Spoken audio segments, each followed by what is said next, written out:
We have here Jesse Stewart, one of the greatest, probably the greatest thrower in Kentucky high school history, as well as one of the greatest throwers in American history, period. It's an honor to have him here today. He was just inducted into the Hall of Fame. Mr. Stewart, can you tell us a bit about your background, high school and your high school careers, and then what you did after high school? Okay, my dad bought a weightlifting gym when I was in the 4th grade, so never forced us to lift, but it was available, and so we got encouraged. And I had 2 older brothers and a younger brother, so we all trained. And then I had a cousin, Courtney Fagan, who went to the University of Tennessee on a track and field shot put discus scholarship. So we got introduced to that through him, and my older brother through, and my brother John was the first Kentuckian to ever throw over 60 feet, 66.5 in high school. And then I came along and I broke all his old records, and then my little brother threw pretty good too. He's a little green bean, but he still threw 61 some odd feet in high school, and we all threw over 60 feet with a 16-pound ball as well. So there are only 3 brothers in history to go over 60 with a 12 and a 16.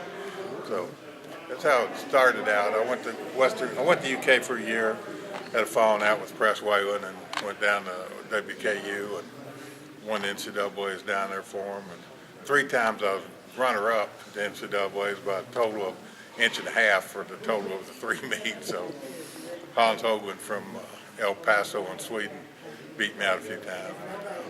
Had a good career down there at Western. After that, I did compete internationally for about another 12, 13 years. Traveled the world. Never made an Olympic team. I always seemed to have some injuries about, sometimes it's been a matter of being a little bit lucky as well. But I did manage to travel the world and see a lot of things, and, a lot of good memories. And the last 22 years I've been living outside of Branch, Missouri, working the real estate travel business down there. And the last 10 years I've been retired. I had some heart problems and even had a heart transplant 3 years ago. And it'll be 3 years ago this coming March. So congratulations. I feel good, and I'm going to start back to work here this next coming March. So. Okay. That's my lovely daughter Dorothy. She's 17. She's going to be going to WKU in the fall. Okay. So are you still involved with the sport at this particular point? Not particularly. I just enjoy it. I did coach for a while. Coached 3 years out of Kansas State University, and had 9 All-Americans in the throws, and had the men and women's teams out there. And mainly, I had some throwers that did pretty well. And but 3.5 years I was out there, but it was a long, hard day's work for not a lot of money. As anybody knows, being a track and field coach, especially assistant, you got a small piece of the pie in track and field. Assistant coach, you got a little sliver of that pie. So, I enjoyed it. Okay. So were any of your former throwers as good as you? Distance-wise? In the circle, no. In baby business, yes. And a lot of other ways, yes, but throws, no. Okay. I had some pretty impressive throwers. Okay. Had some pretty impressive throwers. All right. Well, and you believe that the stats said that you were in the U.S. top 10 and 13 years, which is a very long time for any event. How were you able to stay at the top for so long? A lot of it was just my background from training. So when I was in high school, I trained really hard. I'd get up in the morning and work up to a 400-pound bench all the time as far as to go to school. So I lifted a lot and threw a lot. I used to take 100 throws in practice. And I probably slacked off some in college, but I still had such a good background. I kept it up, and I trained hard, but not as consistently as I did, when I was real younger. But just trained hard, had a good background. My body stayed fairly healthy. You know, that's you know, every now and then you pull something or the knees go bad or something. Broke a finger one time. I thought I was ready to break the world record. Broke my finger instead at the Mason-Dixon Games in 1975. But that kind of set me back for a while. So you mentioned that you pretty much started lifting at an early age. Yeah. And once again, you did stay at the top of the game for a very long time.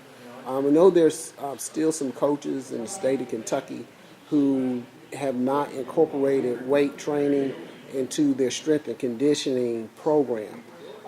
What would you say to them? I'd say you need to incorporate it.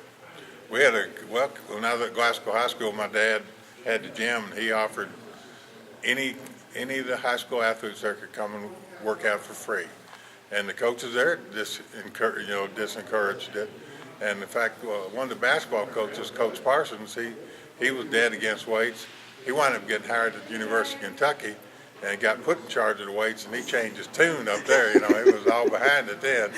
So if they get exposed to it and they see what it does, they'd be foolish not to investigate a little bit more because it does help any athlete. You're never going to meet a world-class athlete that doesn't lift weights unless you get like a Herschel Walker or something like that, rare athlete. Right. Okay. And I guess throughout your travels, you've met some very interesting people, and one of them even came in to be with you today. And he's kind of gotten pulled to the side here. Come in with him, all right. Hey, Jim Morse, a.k.a. Hillbilly Jim. Hey, what a night it is. I don't want to jump in on anything, Jess, but I just got to say, if it wasn't for this family, I hope I don't cry. Hold on. If it wasn't for these brothers here, I would have never had the career that everybody's known, because we said this many times over. Jesse came to Bowling Green. His brother John was there. The older brother, Brill, was there. And my mother had known his family forever from Glasgow.